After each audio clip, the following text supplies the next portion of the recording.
ছেলেদের পর্দা করা ফরজ। এই আমরা তাহলে ভুল হরতাছি, আঙ্গুর পর্দা করা উচিত। এই দুপুর বেলা এটা কার বউ এনে বয়ে ঘাস কাটতেছে?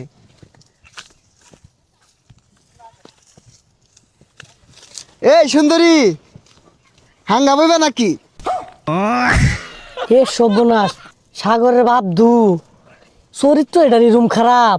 আঙ্গুর সামনে দু কত বালা ব্যবহার করে। ও কথা কইতাছ না, তার মানে রাজি নাকি? কাজী ডাকতাম, আমার বিয়া করলে কিন্তু লাভ হইব। রাত বিরাতে দুজনে কবিতার গান কইবাম আর ভুট্টা খাইবাম। মোবাইলের মধ্যে দেখলাম ছেলে ঘর পর্দা হরা বলে ফরজ, কোন পর্দা হরা ধর বিপদ হয়ে গেছে গা। সেরা মাই সেরা হাঙ্গা হরার চাইতেছে।